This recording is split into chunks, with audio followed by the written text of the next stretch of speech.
it is so surprising how we're in situations like these are shoved upon people, right?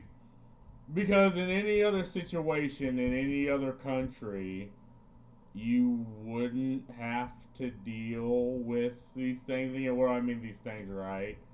I mean, just mass immigration of people from one place to another. Because make no mistake, nobody voted for this.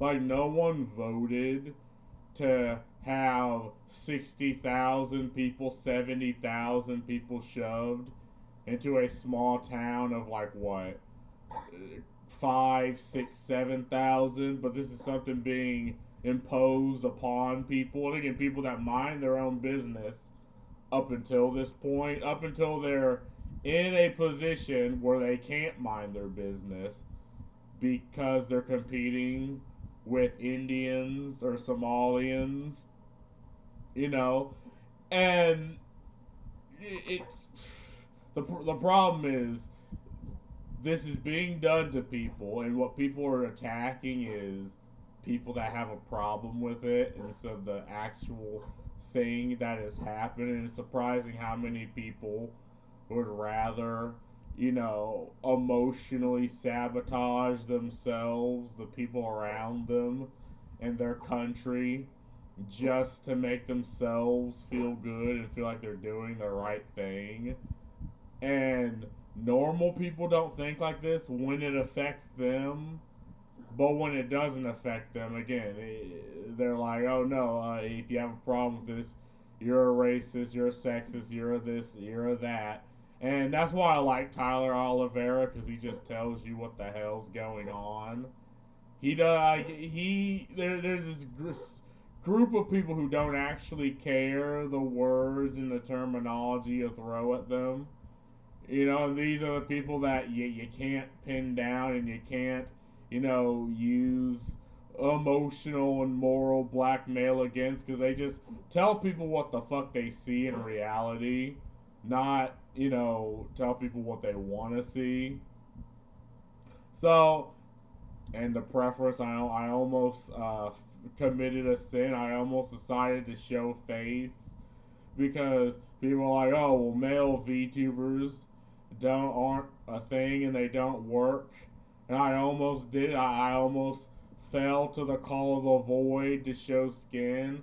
But I'm like, look, I spent like $3,000 on this model. I'm gonna fucking use it.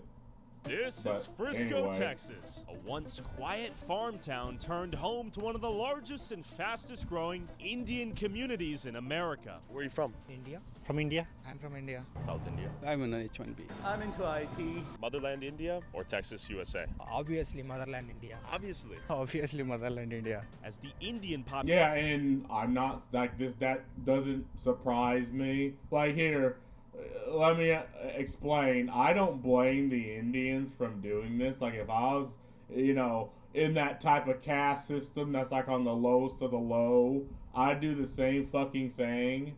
I'd bring my entire family over here, and the Indians don't piss me off. The Somalians scamming in Minnesota don't piss me off. What piss me off are the Americans that allow these things, the Americans that want to take advantage, because you gotta understand, the Indians are equally as much of a victim as the American citizen, but they're victims in different ways, right?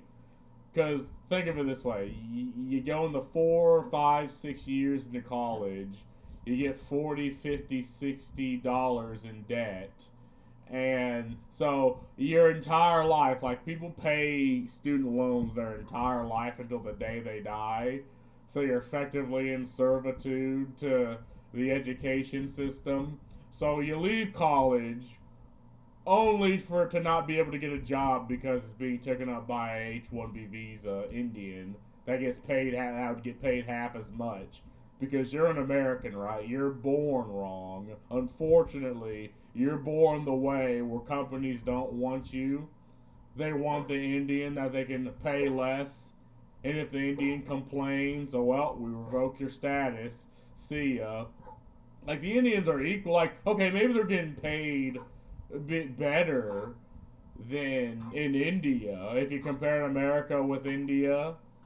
But in America, they're being taken advantage of. And an American citizen won't allow that, right? They're like, what, you taking advantage of me? I'll sue the fuck out of you. An Indian and on an H-1B visa, again, better life than in India.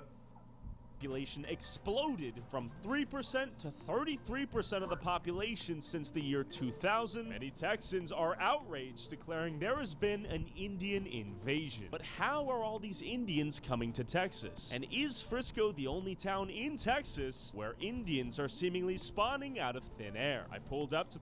No, and I 100% believe things like this is happening all across America and across Western cultures and countries around the world.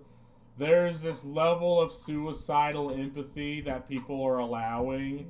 And let's be frank, obviously the politicians, the companies, the hotel managers, they want this because they benefit. Like, you gotta look at mass immigration and think, who the fuck actually benefits from this? It's companies that want to pay people less, hotel chains that want to have a guaranteed paycheck, politicians that want a voting block that they can pull from. And make no mistake, people from India, from third world countries vote as a block. They vote in their interest. And I'd do the same fucking thing in their position. Like, they're taking advantage of a system that absolutely exists to be taken advantage of, and people will allow, like, the very people, and there are people in America that will allow themselves to be taken advantage of, will allow, their kids to have less prospects, if they even have any, will allow their neighbors to have less prospects because they want to feel good and feel like they're doing a good thing over reality. We're all a victim of this thing we called reality, and in reality, some people will gain and some people will lose. So in America, it makes sense that Americans gain, The Frisco Town Hall meeting witnessed the clash of heritage Texans and their new Indian neighbors. We need more or less H-1B people here? We need a lot less. Why? I got laid off 20 years ago. I worked in IT. I have 2 master's degree. I was making... That's literally what I'm talking about, right? And again, they're laying people off that worked there 20, 30, 40 years so they don't have to give retirement, and just shoving H-1B visas in their stead. They're saturating the job market, so now, and they're depressing the wages of American citizens just to have some loophole that existed. That is the H-1B system. And, like, this is happening throughout in, like, technology companies, like, across the board. Because why would they keep this guy? I'm assuming he's probably getting paid 6 digits. He's probably, knows what the hell he's doing. Like, you don't work there for 20 years if you don't know. But they let him go, and they're going to hire someone that they can pay about a fifth less. Maybe 2 people. I mean, if I was the company, I'd do the same fucking thing, because it's a loophole that no one cares to want to, plug. And it is... And obviously people will throw it on AI and be like, oh, well, it's AI. Oh, what's AI? AI is a reason. It's like, here's the reality. AI is just not as good as companies say it is, or they try to hype it up to be. It's just not. Like, AI hallucinates a lot. It comes up with a lot of false positives. AI coding it is absolutely not what it should be. But companies will say, oh, we'll try AI only to fire this guy. And then they'll use it and be like, well, I guess it doesn't actually is up to snuff, so they shelve it until it's better. But the problem is this guy is still laid the fuck off. people, Americans in his position. And you gotta understand, right? If you're an American, right, you're a fucking idiot, for working, and trying to build yourself up and work hard with the boomer mindset, only for it to be you to be taxed and your money to be given to H-1B visas and to Somalians, right? And people should be mad. This is because you're putting people in a position to, in their own self-interest, to act in their own self-interests, right? Beforehand, this wasn't the case, but you need to understand how the scam is. They want to take money, take prospects from you, the American citizen, and give it to people who don't care for America, or at least if they care, it's superficially. Like, obviously they care for their motherland, it's their culture. Obviously in for the Somalians, they care for their clans in Somalia. It only makes sense. But where the fuck does he go when all of his entire job, his entire livelihood, and the people around him have their jobs taken and they can't afford to live here because there's no jobs? Where the fuck does he go?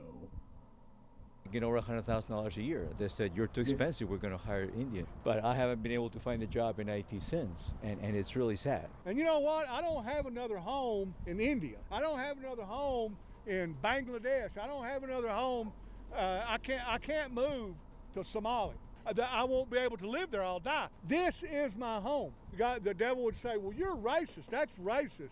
According to the devil's dictionary definition of the term, I am racist. There's been a... Yeah, and you're making people be racist, right? Like, the label doesn't mean anything, but if people having a problem with the fact that they are competing with people who aren't Americans for their jobs, it's not like people don't want to work.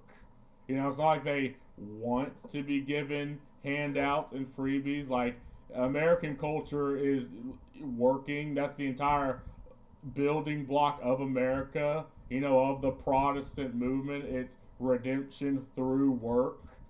Kind of the boomer mindset, but again, through work. You gain self-actualization. You can sustain yourself. You can sustain your family. It's what people want to do, but your job's being taken away from you. And, okay, let's blame AI. Again, AI is not the reason people are losing jobs. People are losing jobs because of this. They're just offloading it to AI. Like, AI, at least to this extent, can be used as a tool, but it still requires a human input. It's not like we're living in the cyberpunk future, or at least if we are. For the love of God, can we get the cool shit of cyberpunk? I need to quit fucking pausing this. This is an hour-long video. Oh yeah, and people are getting banned from Twitch for having this video and live streaming it. So, I mean, I'm not live streaming, but I don't know how the fuck YouTube's going to take this. Takeover in Frisco of the Indian population and a lot of concerned citizens, and I'm leading the way asking questions. And I made this because corporations own Frisco. I'm a lifelong Texan turned T-Mobile whistleblower. I started talking about H-1B because T-Mobile uses H-1B to employ foreigners while they're laying off Americans right down the street. The Indian population in Frisco has exploded 33% of the population over the past 20 years, a 4,510% increase. And there might be a lot of people here that are coming here legally, but there also seems to be some red flags with the H-1B visa program. And the question is, are Indian people using that to bring people over? So you're telling me... Yeah, they bring their friends, they bring their family. They have a guaranteed job. There's probably social programs. Again, you need to understand how this scam's happening, right? There are social programs. Like, hotels want this. Politicians want this because they get a voting block. Hotels get guaranteed, effectively become a monopoly. Companies get cheaper labor. They're probably already trained. Like, I wouldn't be surprised if there's companies are sending people overseas to train Indians only to have them come back over here and take American jobs. I wouldn't even be surprised if that's happening. Like that'd be like that'd be a pretty interesting loophole, like something that absolutely needs to be patched out because it's OP. But everything this guy, and this is like the guy that's old in the wheelchair, and this guy, like these are people who see these things happening around them, but they're being told by politicians, by people who are nowhere around them, who are complete strangers, that it's not, or if it's not, or to shut the hell up, you're just a racist. Well, people aren't doing that anymore. You know, I am so glad we wore out the term racist in this day and age, and people are actually seeing how they're being taken advantage of, you know, with this emotional rhetoric, and people are doing what this guy's doing and pointing it out. Frisco's turning into Little Mumbai at this rate? That's what people like to call it these days. I'm America first. I'm pro-American. USA. Yeah. USA. I think it's a good sign. People whoever has done the fraud, they should be brought to the justice. And I'm now running for the Justice of Peace in Texas. Justice of Peace? Yes. What's your name? Martin Padetti. Martin Preti. Yeah. I want everybody to enjoy the life, but at the end of the day, we want to do it right. My beef isn't with the Indian people. It's with the system that are allowing them to do what we are experiencing here. Absolutely. This is what I'm saying. I'd do the exact same fucking thing if I was in their position, in a heartbeat. Absolutely. You know, if I'm a father, I have 3 kids and a wife, and we're on the lowest caste system in India, I abso-fucking-lutely do it. You know, I don't blame the Indians. I blame Americans that are, one, again, taking advantage of them and at the expense of Americans. This is what's happening. And people who just refuse, it's like people build this mental block where they allow the few unreasonable people to rule their mindset. So because they're afraid to agree with the unreasonable people, you know, something like this that is clearly happening, you can see it with your eyes, they just don't believe it, or if you talk about it, they attack you. I mean, again, you got to understand the level of emotional and manipulation that people suffer to just allow this to happen, and how it's not being told. Like, people are not being told that this is happening by mainstream media because they don't care. Like, this isn't some... Hell, I wouldn't even be surprised if they benefit. Again, this is how you need to look at it. You need to look at things through pure, pragmatic lenses. Who the fuck benefits from this?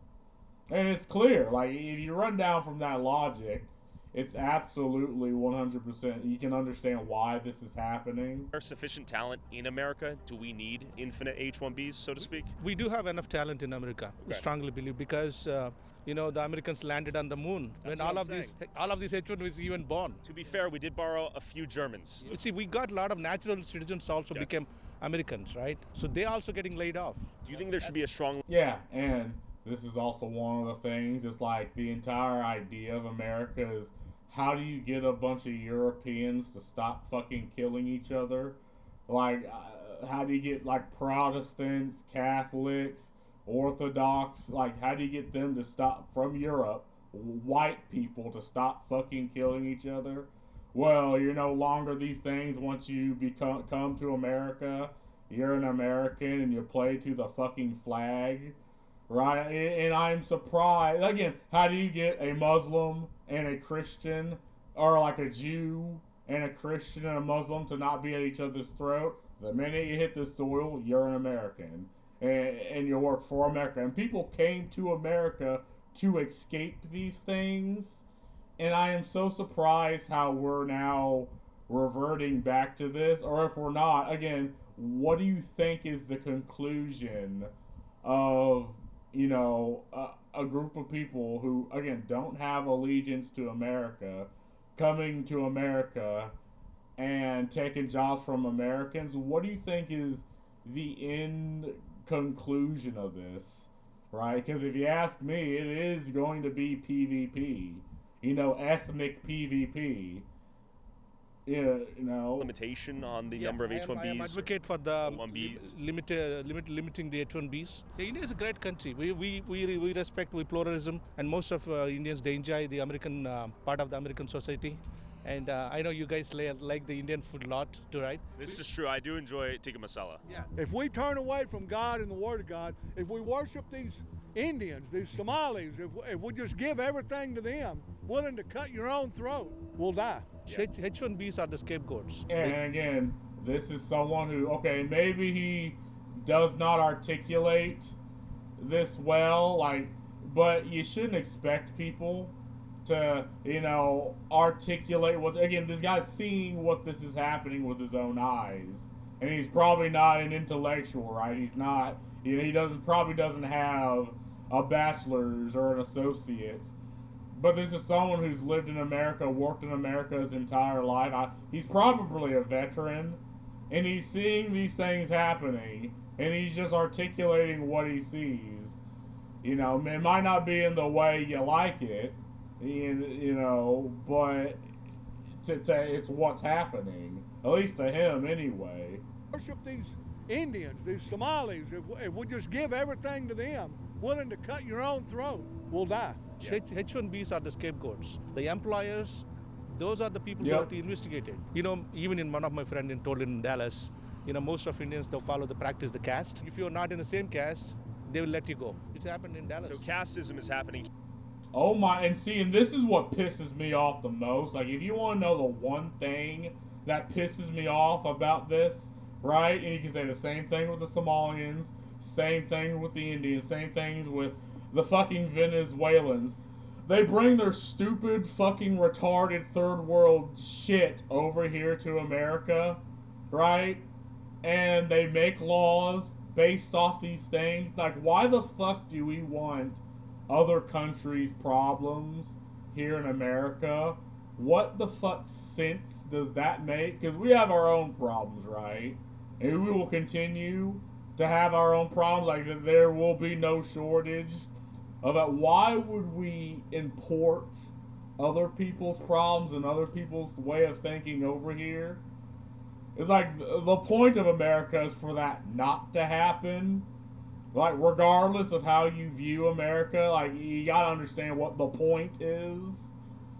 Here in Texas. Yes, absolutely. I have my heart for all immigrant people, but man, we got to do it the right way. I want to ask you, infinite legal immigration, though, will still alter the fabric of any place, right? Correct. Would you be a proponent of infinite legal immigration? Don't understand it quite what you're saying, but yes, I mean, if it's done legal, if it's done the right way, yes, because Yeah, I mean, you're going to have just, you know, a percentage of legal immigration for whatever reason, right? Maybe it is, you know, for work or for people coming, you know, maybe even staying, but vacationing, businesses from around the world coming in. Like, there's just this percentage level of immigration any first world nation is just going to get, and it's not going to go away, which is why, I mean, I think that's kind of how he's kind of thinking about it,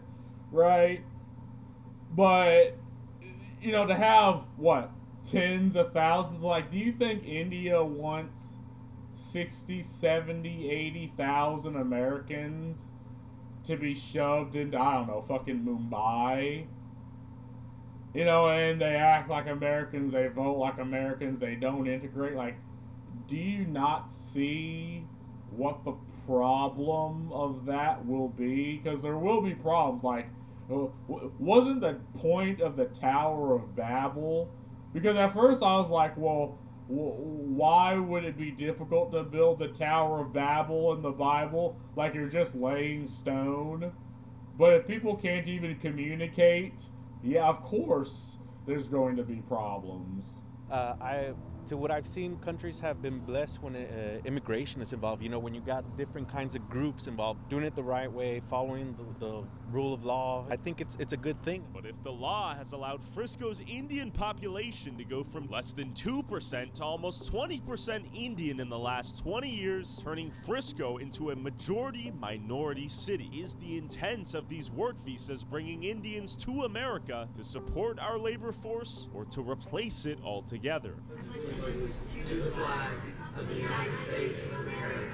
This is insurrection. This is the overthrow of the United States government, which is why 20 million people walked across that border. I can't go to Somalia and live, or Mexico. This is my home, America. The H-1B visas, we don't need them. We don't, not right now. Someday, but not now. Yeah, I mean, we absolutely can train Americans into these jobs. Like, again, granted, a lot of Americans will work low, low intelligent factory jobs, and that's fine. You know, those jobs are the building blocks of a society.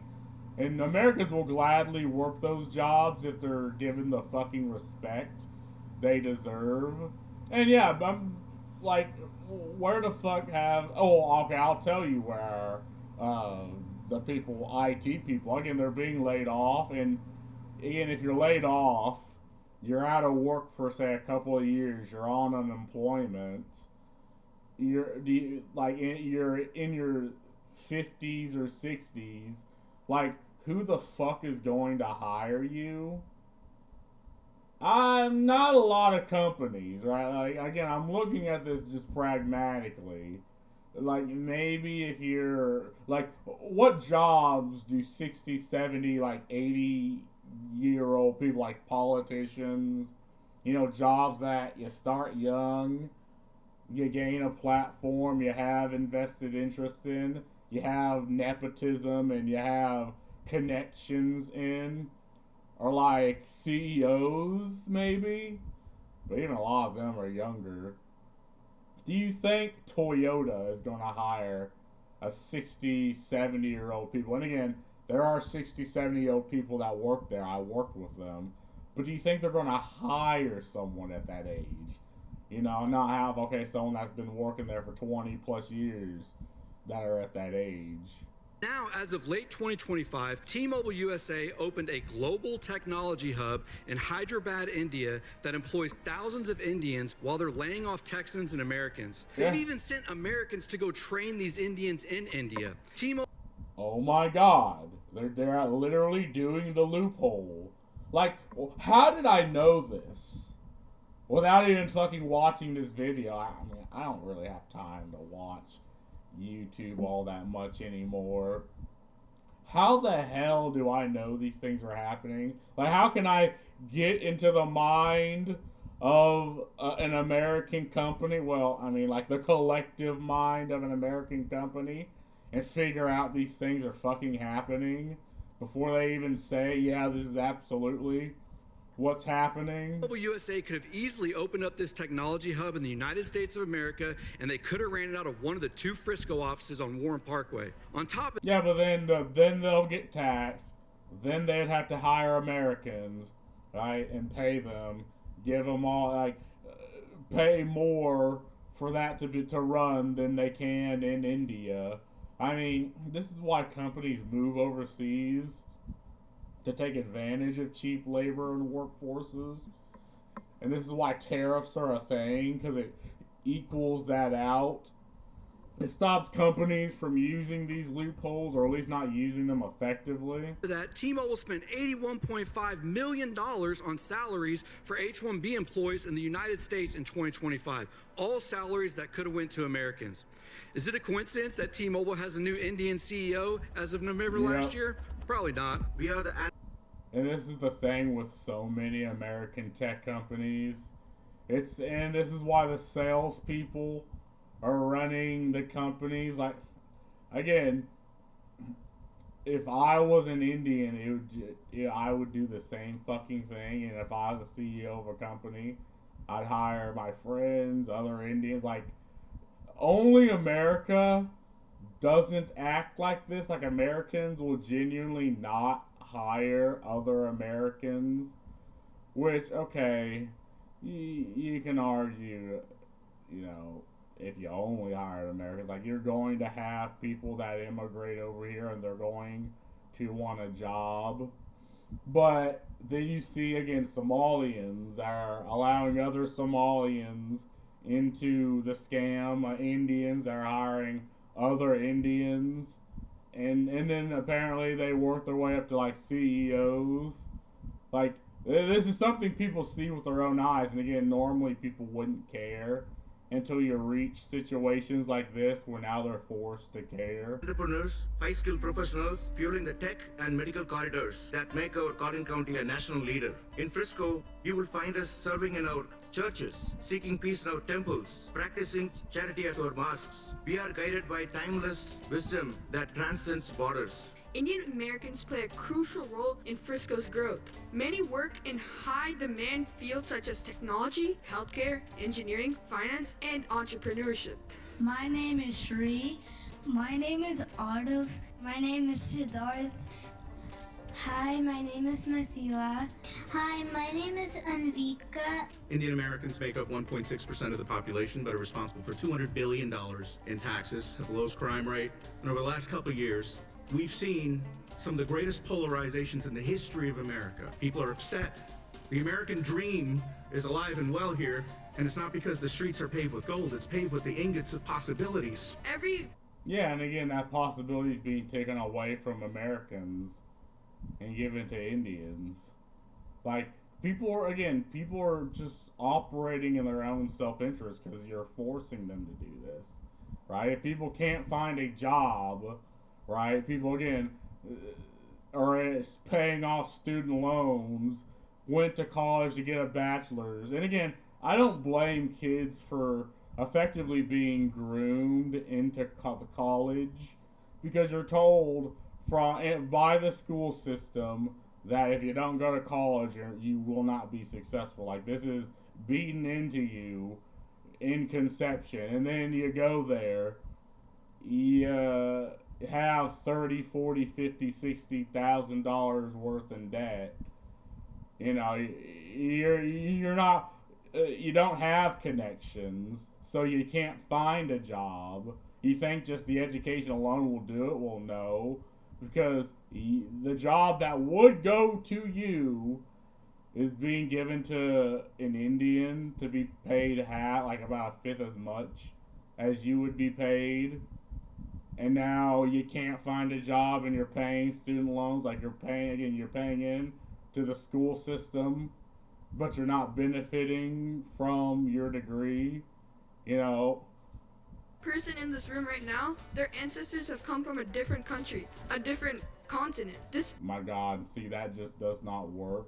I don't care what happened 300 years ago. I care for what's happening now. Like this whole, we're all immigrants. No, I mean, the Indians were conquered. Let's not mince words here. Let's look at it like by facts, you know, with the facts. You know, we were brought here, our ancestors were slaves, and now we're Americans. Why do I care what happened 300 years ago? I care for what I'm doing today. And it is such an overview. Like, you know, in the Bible where God released the 7 plagues or some shit, 10 plagues on Egypt, and they said he hardened the Pharaoh's heart, and people like to interpret that mystically, like he casted a spell. I'm like, no, it's a coping mechanism. Like, people have hardened their hearts to these emotionally manipulative tactics because it's absolutely being used to manipulate people and to have things done that are not in their interest, and they just shut the hell up. And so I don't blame these people shaking their fucking heads. They don't fucking care what happened in the past. They care for whether they're here now and what's happening now. These positive contributions, Indian Americans sometimes face discrimination or hate. I urge the council and the residents to reject such rhetoric that divides residents based on what or where they came from. Let me be clear here. There has been no credible evidence presented to any widespread H-1B visa fraud in this city. Today, many Indian families are living in fear. Replace it with reality. Unqualified Indian and Muslim workers scamming Americans out of jobs, stealing tax dollars, and destroying our nation in Texas. And the funniest part, if these were truly high-skilled Germans or Poles, we'd welcome the net positive. Instead, we get low-quality scammers with fake degrees, abusing our systems meant for generational Americans. And America is an idea.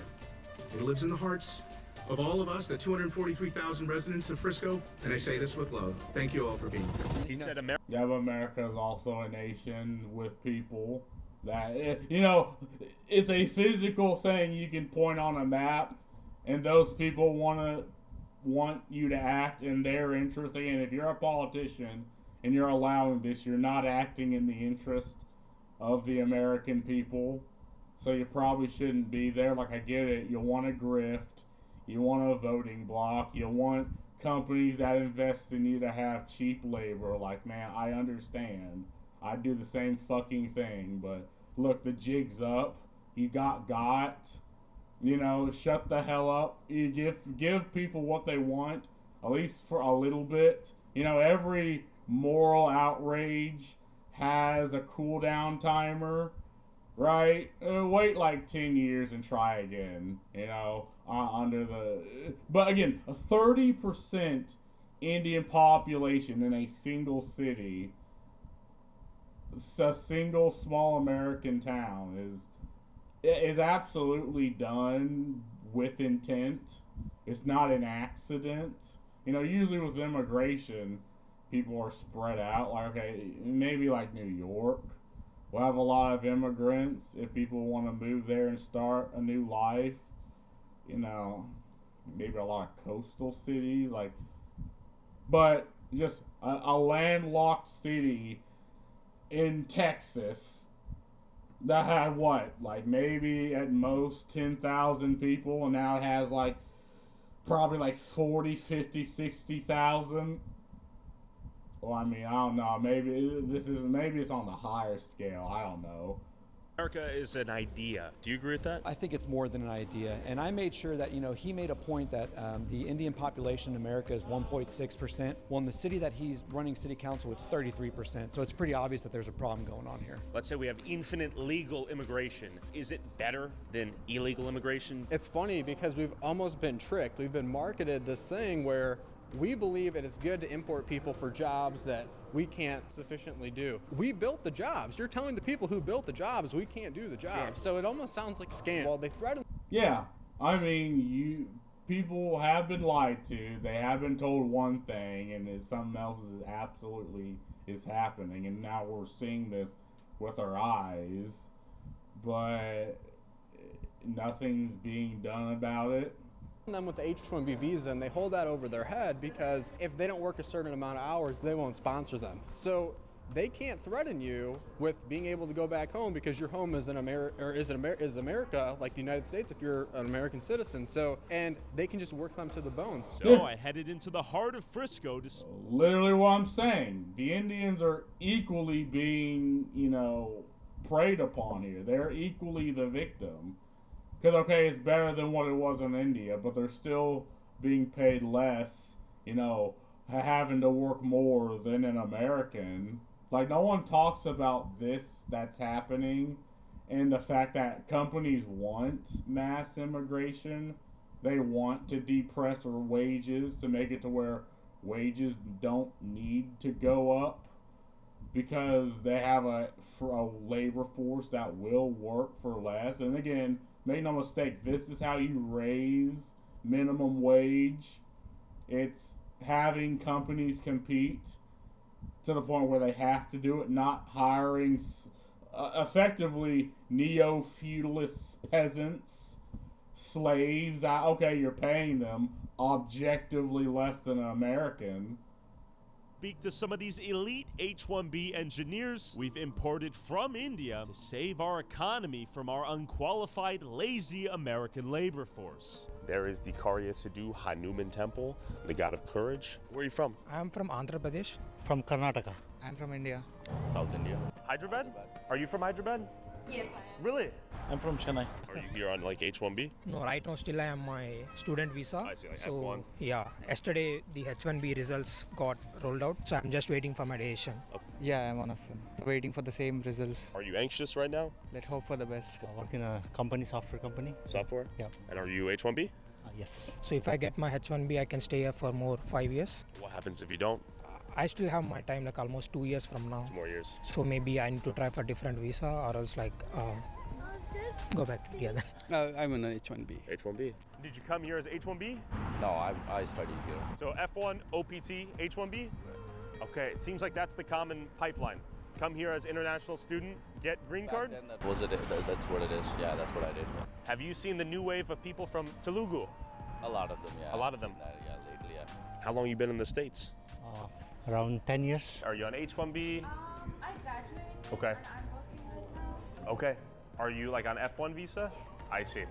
Why did you end up here in Frisco? Did you have friends and family here? Yes. Okay. This is actually my uncle's. Uncle's restaurant? Yeah. Your goal to go from F1 to OPT to H1B? Yeah, exactly. Okay. Motherland India or Texas, USA? You laughed at that one. No, obviously motherland India. Obviously. Obviously, motherland India. My motherland is India because I'm born and brought there, grow here, and I'm here to serve the US.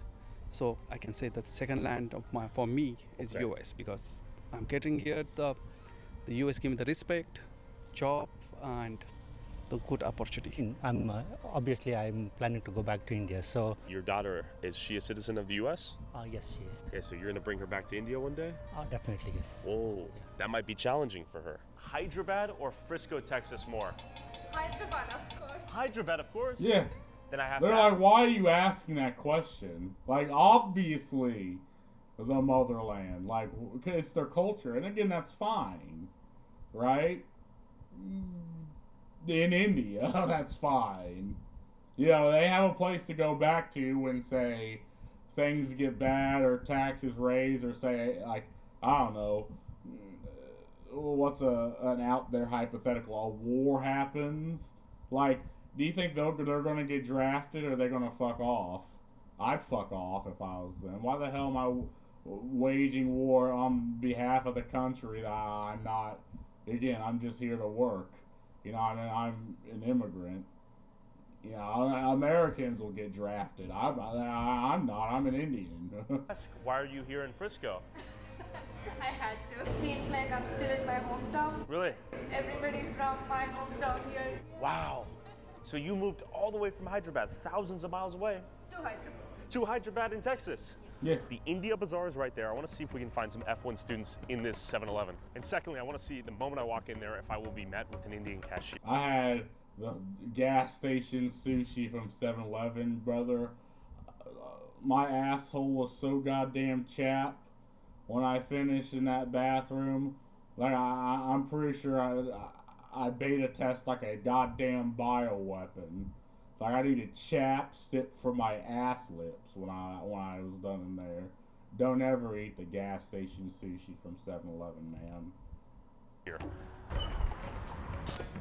Hello, question for you. Are you on an F1? Are you an F1 student? No. Okay, are you H1B? Yeah. You're H1B? Yeah. Working here at 7-Eleven? Yeah. Okay, where are you from? India.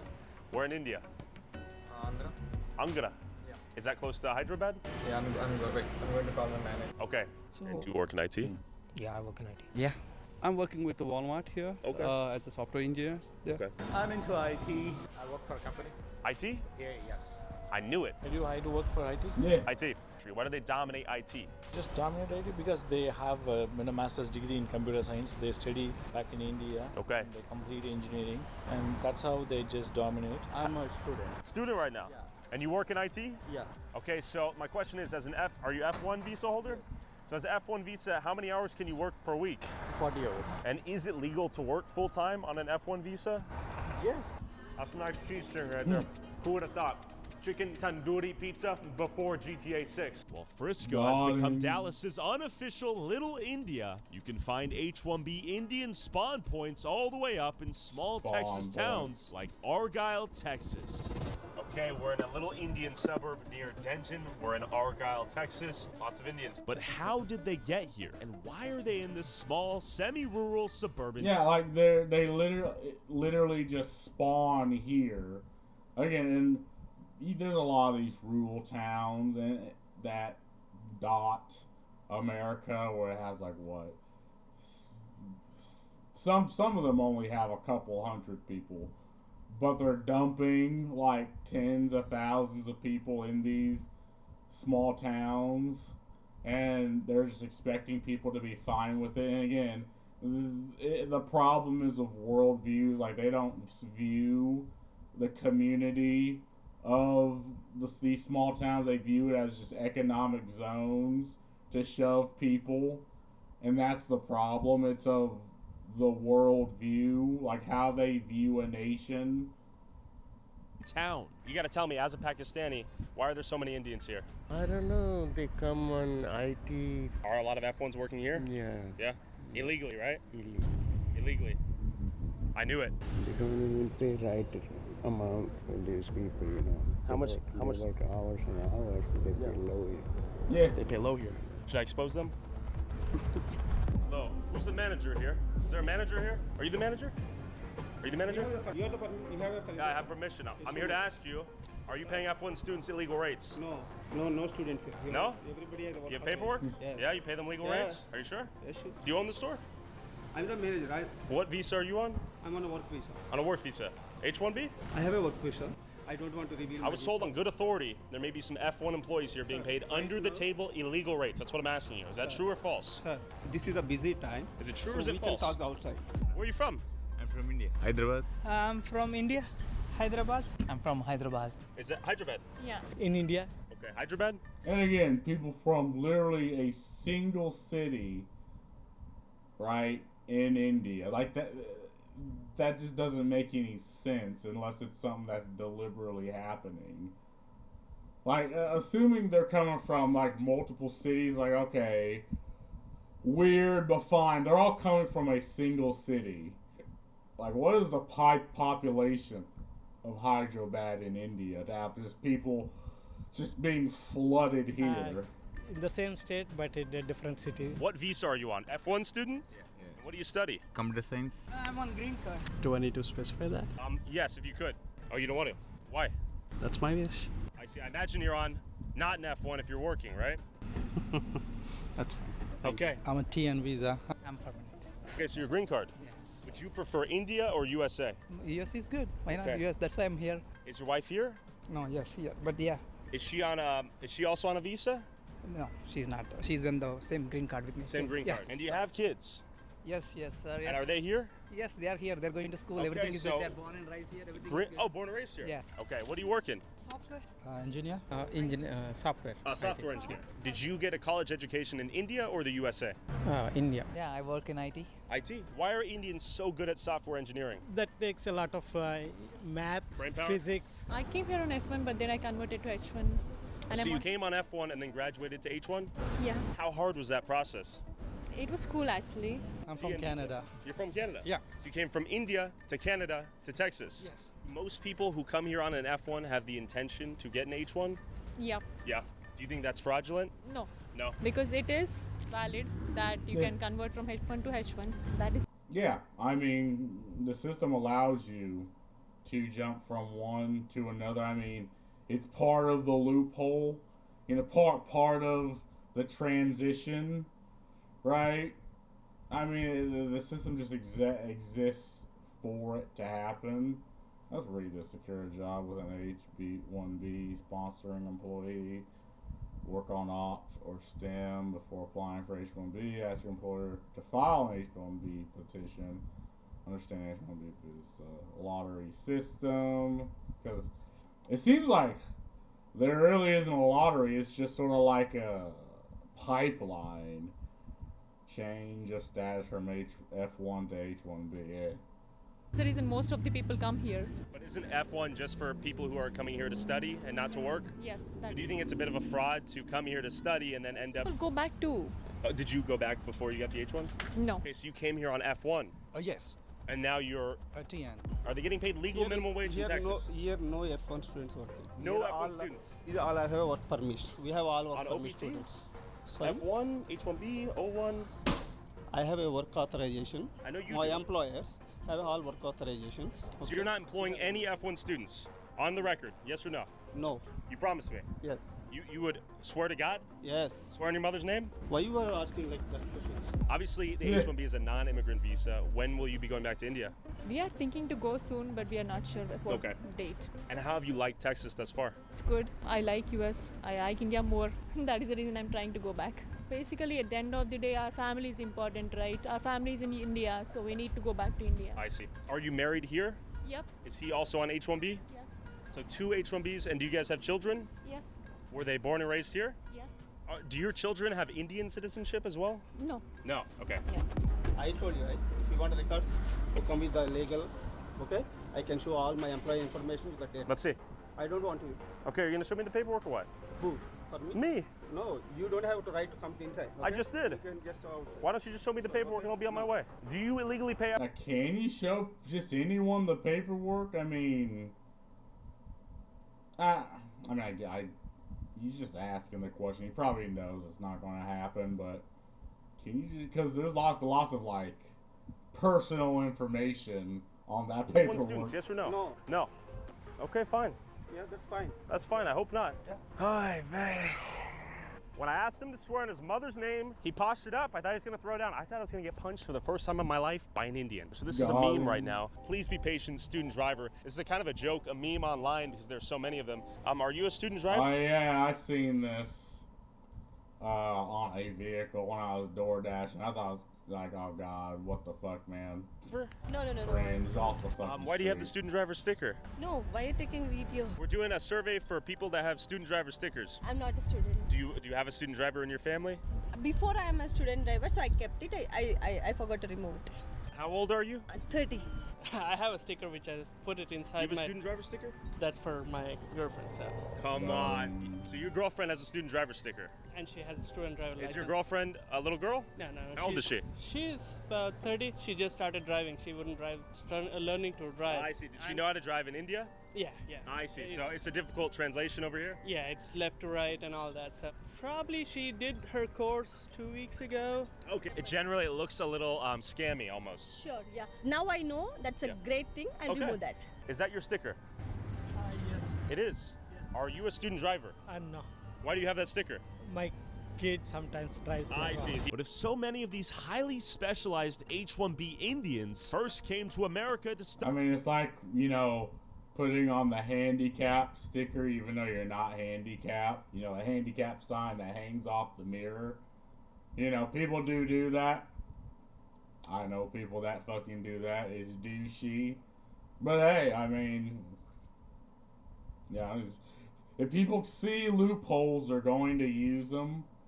And you're well within your right, especially if the loophole exists specifically for you to take advantage of it. study at our colleges and then stayed here until they got an H-1B visa to work, then why exactly aren't American students educated in the same schools qualified to work the jobs we've been told we need these Indians for? Are Indians somehow vastly more overqualified than every other nationality on the planet and therefore receive 70% of America's H-1B visas? I met up with Mavash Siddiqui, a U.S. Foreign Service officer with 21 years of experience in national security and foreign policy, who worked as a visa officer at the U.S. consulate in India to understand what's going on here. I'm not representing the US government. I'm not representing any other entity. It is just me, myself, and I speaking from my personal experience as a consular officer in India, which was 20 years ago. So an H-1B visa is a guest worker visa. It's a temporary status visa. You abide by the laws of the United States as a non-immigrant, and then your permanent residence needs to be in India, so you have to return back. When I served in India, my job was initially to basically focus on what is known as non-immigrant visas, that it is a travel document which is meant for temporary visitors. What I saw in terms of So the point of the H-1B is you stay for a little bit, you work, then you go back, whereas the F1 is like a student. So you're on H1B, like part of that is to get the fuck out. Maybe there's another loophole, maybe there's an H1B to green card, but Industrialized fraud was there was systemic corruption and fraud happening because everybody and their mother wanted to go to the United States. In that jurisdiction of Chennai, we were mainly seeing a lot of fraud patterns come from Telangana, the Telugu community, and really ravenous hunger amongst the 16 to 45 years of age people to basically use the visa loophole in order to cut the line and actually emigrate to the US. So the intent was to come to the US, work here, find an avaricious lawyer, go to the Department of Homeland Security, you change your status from like a visitor visa to a permanent residence. This hunger and craving that I saw created this systemic, massive ecosystem of fraud. For instance, when I went as part of the fraud management unit to this place called Hyderabad, there is a huge back industry called Amirpet. There's a visa industry where you have storefronts after storefronts focused on basically creating fraudulent documents. A lot of F1 students, I'll give you an example. You know, there were 400 of them and they all had the same bank documents. Yeah, and this doesn't surprise me. Like, there's not, I knew something like, of course, there's going to be an entire back industry, or they're going to bribe a lawyer or some official that can sign off on the documents, an attorney. I mean, obviously that's going to happen. Like, this isn't news to me, at least. But they had the guts to present these documents, which basically were fake transcripts, fake bank statements, and also, you know, fake degree certificates or high school diplomas, etc. So it was industrialized in the sense there were factories, and they also had these storefronts saying green card would be possible within 6 months, kind of thing. Like, you know, we were just like so overwhelmed that there was this pressure to issue, right? Yeah, and again, there's probably multiple levels of, like, there could be legitimate agencies, but there's multiple levels of malicious compliance. Or you have to hit a quota, people filling up, so you got to pass them out. And some people are probably getting bribed under the table to have it happen. Like, there is this incentive to move people from India to America, you know, through the F1, mainly H1B, but there's probably F1 or other statuses. Where was this pressure coming from? The U.S. Embassy in Delhi had obviously a political appointee ambassador. This is during the George W. Bush days. And then we had obviously the consul general, but there were politicians who were pressuring, whether from the, you know, South India arena or from Delhi itself, saying, you know, you need to issue visas in order to make a better, stronger bilateral relationship happen. Even if that individual is not qualified, at one point we had this ludicrous pressure to say, if that person is not a terrorist, go ahead and issue thing. And so we started the system in Chennai to revoke H-1B visas where we saw a lot of fraud happen. The United States spits out 150,000 people a year. Amongst 800,000 students, you have 100,000 who've gone through this rigorous, like, computer science coursework, and then they're told they don't have an opportunity to work in our industry. But then you have these Indian H-1Bs come in with just a Microsoft certification. Some even had the guts to present us with graphic designing, you know, which is very different from, you know, taking C, C++, assembly language, SQL, third degree calculus. That's very different. So it's just interesting how we had a very hard time revoking these, because it's not like a simple revocation. It's a bit of a uphill battle for a public servant or a consular officer to revoke those, where the burden of proof falls on me. After a long, grueling day of interviewing 200 people, you have a stack of these H-1B revocations that you have to type up and send to the Department of Homeland Security and say, this is why we suspect fraud, which means, you know, you're providing pictures and documents and a narrative and et cetera, et cetera. We don't have that luxury of time. So I Yeah. saw the cracks and I warned people. Are these H-1B visa holders superior to Americans in every way imaginable? Absolutely not in screaming letters and OT. So that's the halo effect that they have benefited from, essentially because of the Indian lobby. Everyone's benefiting in this whole system, right? Yeah, and I go, everyone's benefiting except the American. Like, when does the American worker who was laid off and can't find another job, or American worker or in IT who went through 4 years of college and into 60 grand in debt, when do they start to benefit from this? Because that's the question you gotta ask. Like, the company's benefiting. Whoever's within the system in India is benefiting. Whoever's within the system in America is benefiting. Right? Who else? I mean, the company, yeah, like I said, the companies that moved to train people in India is benefiting. But when the fuck do the actual Americans, again, the point of immigration in this is to get talent from across the world, people who are intelligent but say they're born in some third world nation. And it's like, look, if you have these criteria, or if you have the education, we can streamline you over here and you can easily get a job and start benefiting America while mutually making money, and now you're out your third world country. But now it's just, again, yet another thing being taken advantage of. And again, specifically Indians are taking advantages. Like, no other country, like, other countries are benefiting from other Somalians are benefiting from one type of scam, and all of that. But it's really just a small group of people that are being allowed to effectively scam the system, take advantage of the system.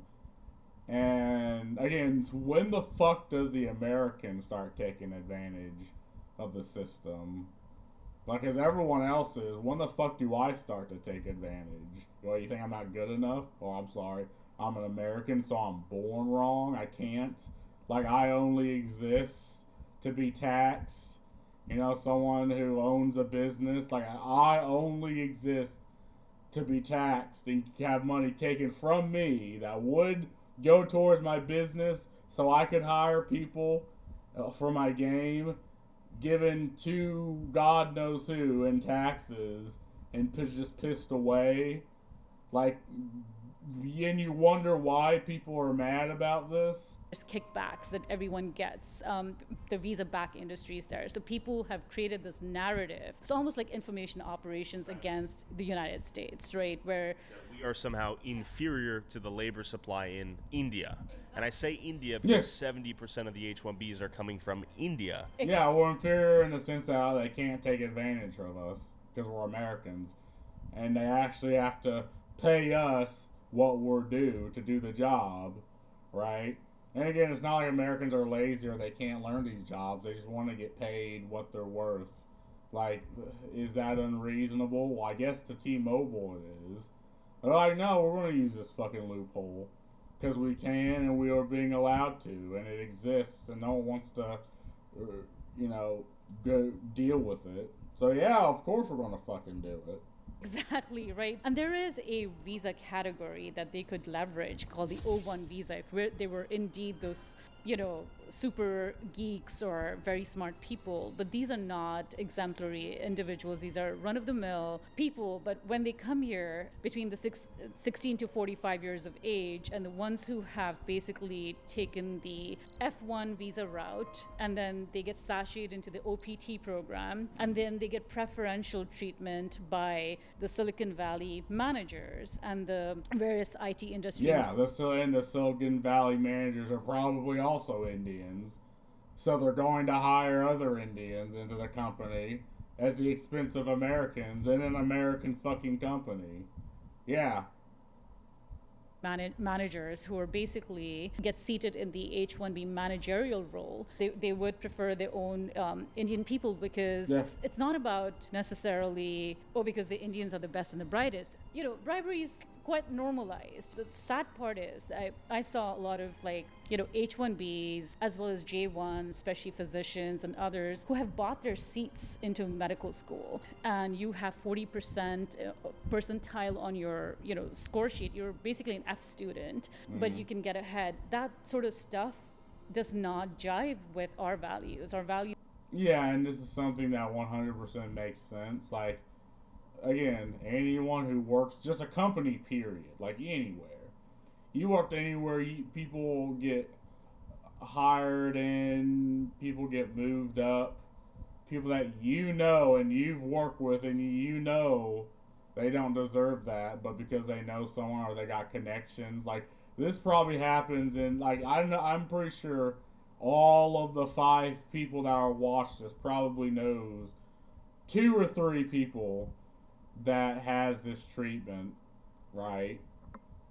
And that's just 5 or 6 people. Like, anyone I know probably knows people that has gotten this treatment where, again, not that you want the position, but the person in the position shouldn't be there, right? Because, again, if you work the position, a higher position, more money means more fucking responsibility, and some people just don't want that, and that's fine.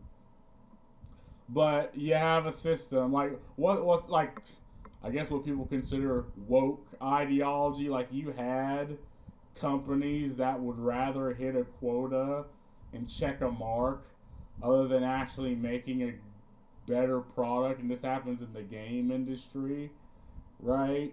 You have these Blizzard just hiring HR ladies that don't actually add to the product, but their entire role is to just sit there and tell the people that are actually creating the product, making the game, how to do their fucking job.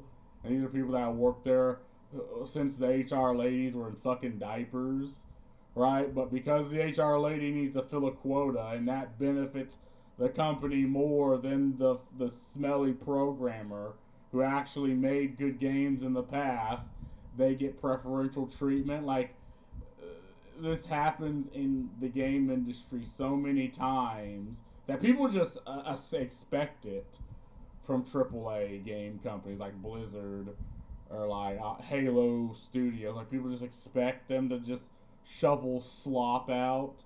That's not what the companies used to be. Like, and then that's what my field of expertise, but there's probably so many other companies that pull this, and it's happening, and you can tell because the product itself is shit, is bad, no one cares for it. They actively make political statements that are weird, and it's like, my brother in Christ, you're selling a fucking car, why the hell are you getting political? I don't care, right? Like, so nothing she said to me is surprising. It's like, yeah, no shit. What surprised me is how blatant it is. It's blatant. It's obviously happening. Yeah, people see it with their eyes, but you're not allowed to point it out. Like, at that point, you're just trying to manipulate me. I don't like being manipulated. Are very different. Any minority American would have a worse chance to get into any of these big IT companies because the value system is different, where the H-1B manager would expect that these people that he's bringing in, whether he or she are bringing in, the idea is to get a cut from their salaries. It's almost like a pyramid scheme. It's like a kickback scheme. It's like pay skimming, for instance. So nice quid pro quo system, and everyone's happy.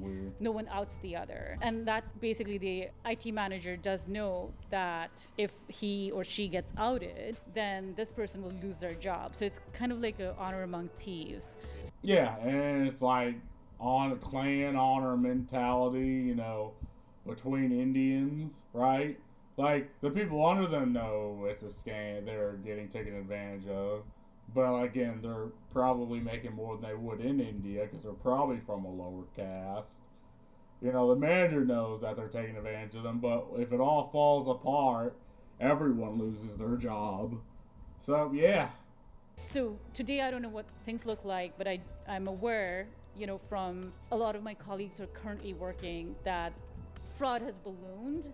So then you have like religious workers being invited on an H-1B. You have accountants being invited on an H-1B. These are not specialized skills. Teachers being invited are colleges and universities create these wonderful best and brightest computer scientists and computer programmers and engineers. After a 4-year college degree, we go through rigorous training. That holistic training that happens in the United States far supersedes what you find amongst the H-1B cloud. And out of all the 50,000 plus visa applications, how many of those were legitimate? There were, easily between 70 to 80%. That was my denial rate. And we created that gold rush. One example of how H-1B Indians are used to suppress American wages, it all starts with this guy who needs some more cheap labor. To avoid the headache and cost of hiring an American, he outsources the job to an IT staffing company. This IT staffing company claims to have an army of high-skilled H-1Bs to fulfill the contract, all at a cheaper cost. And most of the time, these IT staffing companies will rent an office like the empty ones you're about to see, put that address on their H-1B's employees' paperwork, basically telling the government, don't worry, here's the office where he'll be working. But the reality is the IT staffing company won't use that office for anything and will send the H-1B employee directly to the client's worksite. The client gets cheaper labor without the responsibility of sponsoring the H-1B. The H-1B makes great money compared to what they'd make in India. They can work towards getting a green card in the US, and most importantly, they don't have to live in India. All while the IT staffing company collects the spread between what they underpay their H-1B employee and what the client pays them. And again, this is something that surprises me. Like, I was like thinking about this in high school. It's like, well, if I'm a company, why the fuck would I hire Americans? Why not hire someone, like, say, have a program where, at the time, like, I don't know, fucking Brazilians can go through here, and what were Brazilians good at? Fuck. I don't know, they really like their sports and shit. I was like, okay, have them as a team or some shit, I can pay them less. They play equally or if not better than American. Again, I was in high school. I didn't exactly think this through, but like the thought process is there. It's like, why would I pay an American if I could just pay someone from another country less than an American to do the same job?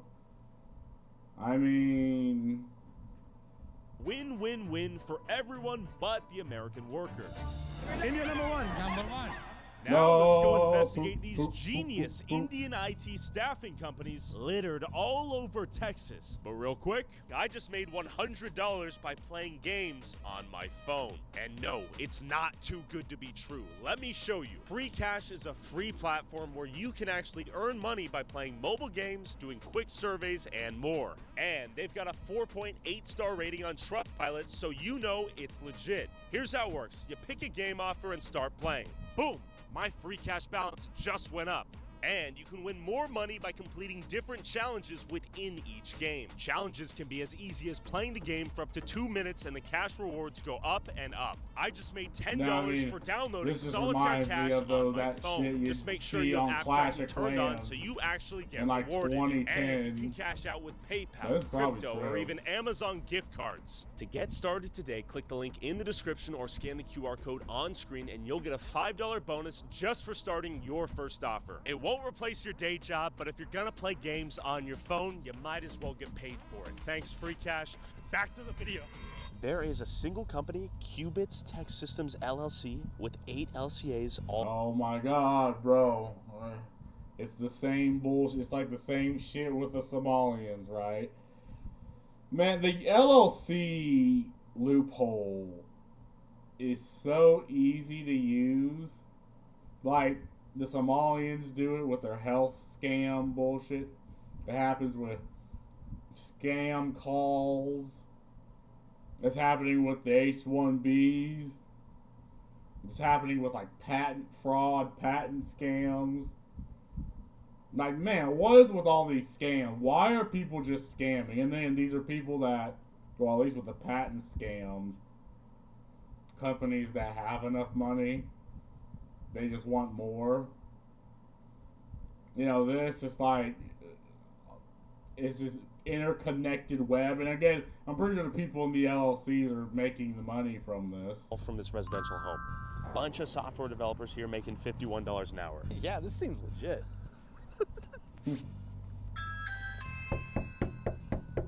Hi there, worksite inspection. Hey, who is this?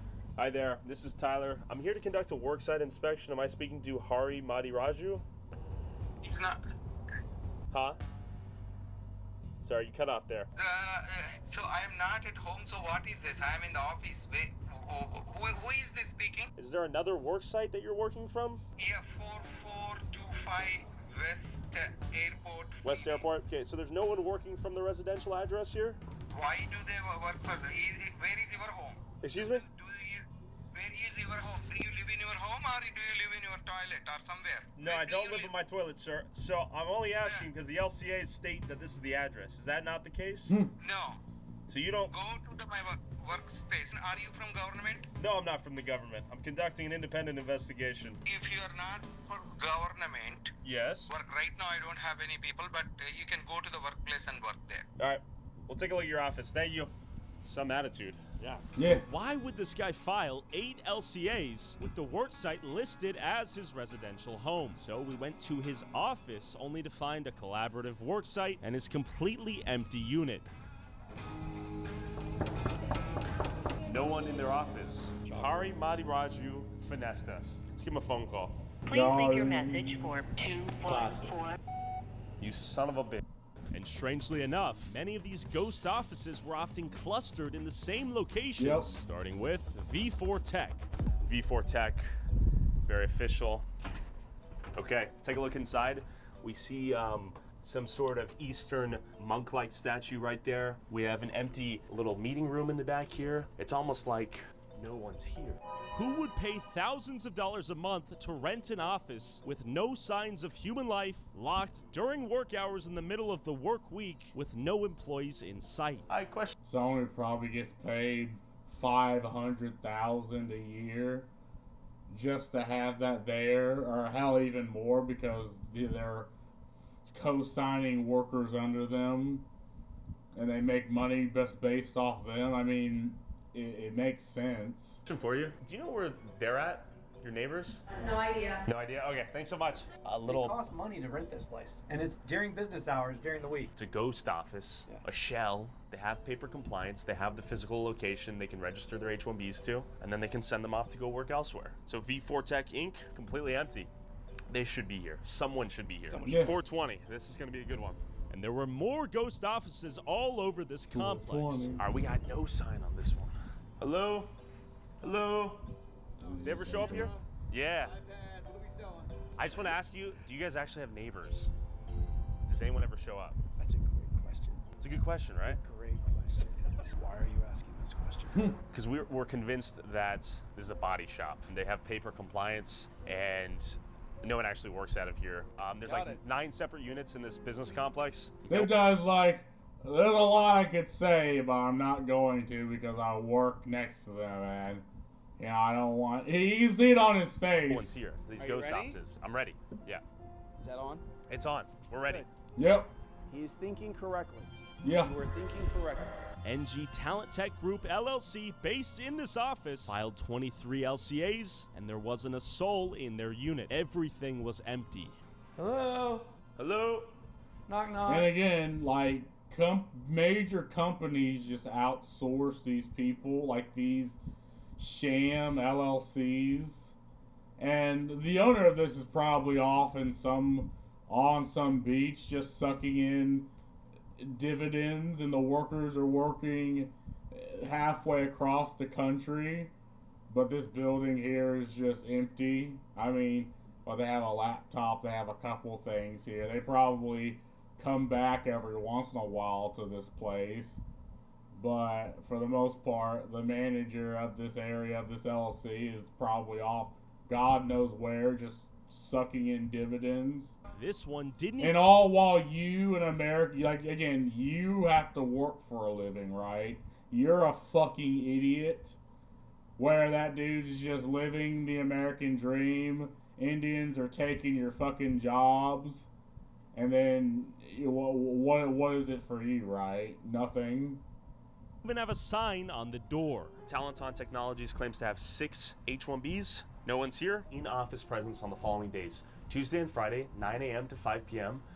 Where were our elite Indian engineers and programmers holding the American economy on their shoulders? We have DevApps IT. This is the best looking one thus far. We have 11 H-1Bs. No one's here. Hello. Hey, do you know if your neighbor's here? I have to see anybody over there now. We think they might be running a body shop. Oh, right here in Frisco? Yeah. I get it. What do you think? I wouldn't be surprised. Last time I saw somebody here was probably 4 months ago. 4 months ago? That's crazy. Were they Indians? Yeah.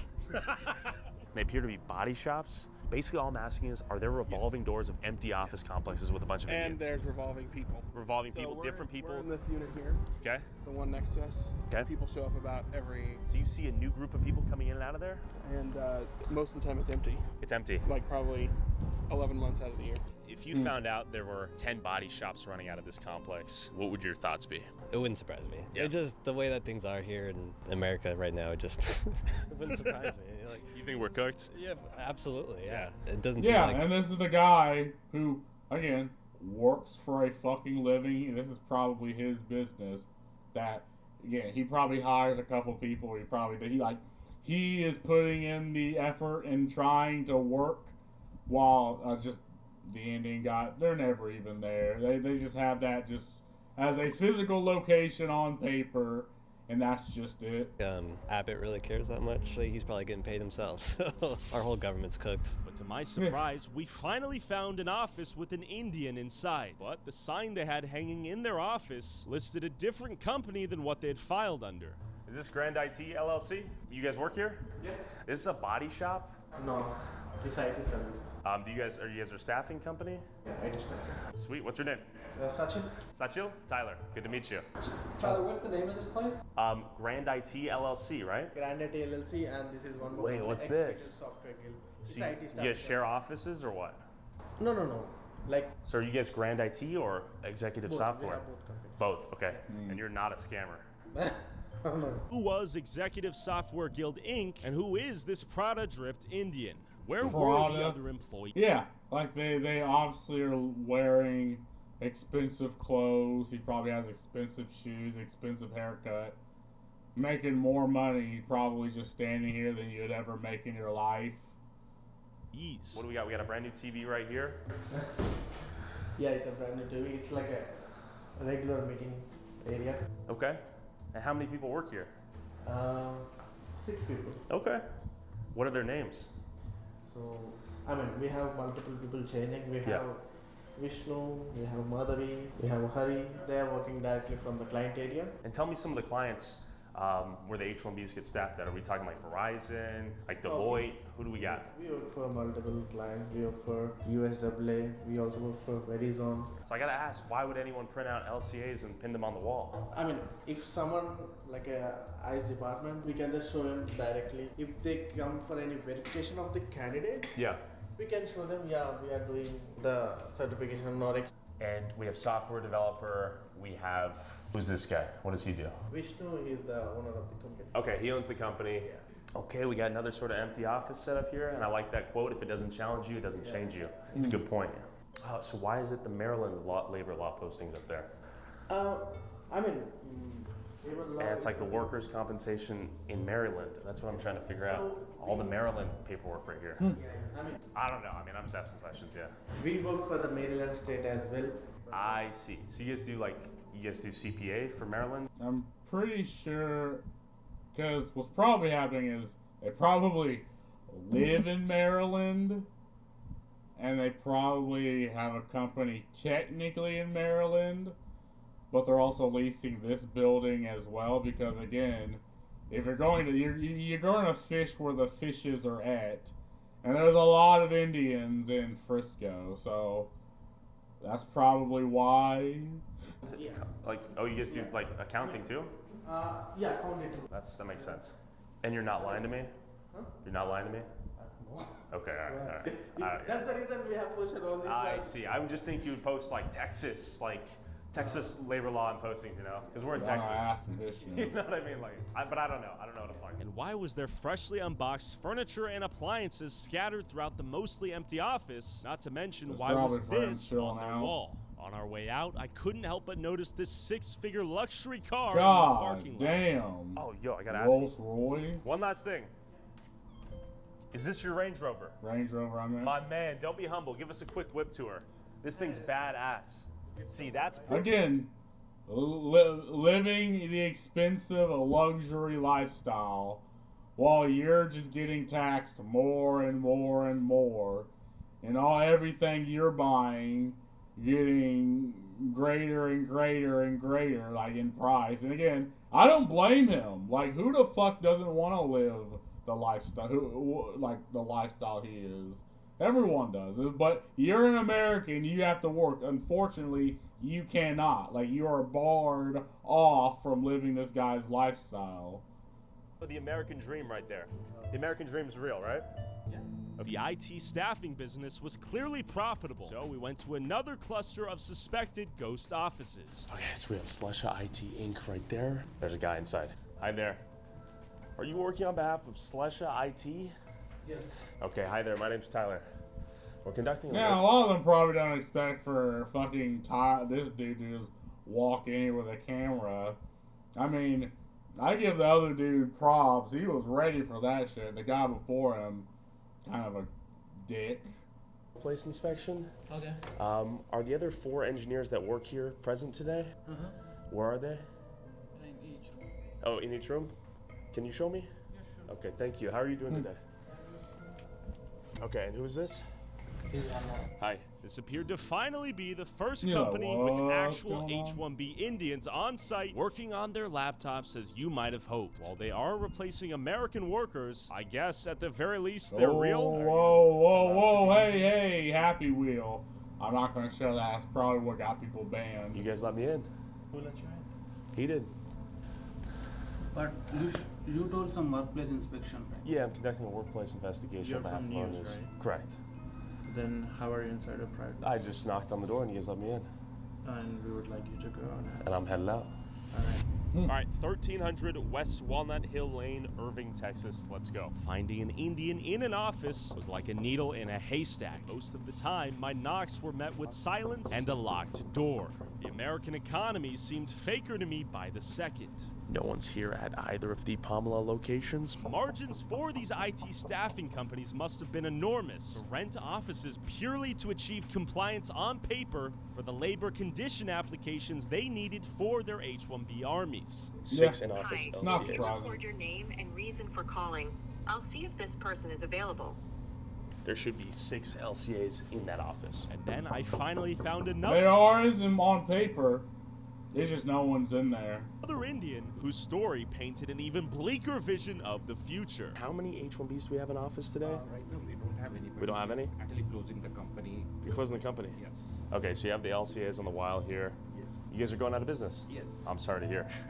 So Okay. basically, this is what happened, right? So Yeah. basically, we were in the business for almost 10 years. Okay. So we filed all the H1s, but later on, like because of this AI and everything, Yeah. so we kind of, wrapping it up, everything, and then it's kind of, closing off. His entire H-1B staffing company imported from India was now obsolete as AI became increasingly advanced. As Americans were replaced by Indians, the Indians were beginning to be replaced by AI. And I can actually believe that based off what the previous woman said. It's like, okay, what do the Indians know?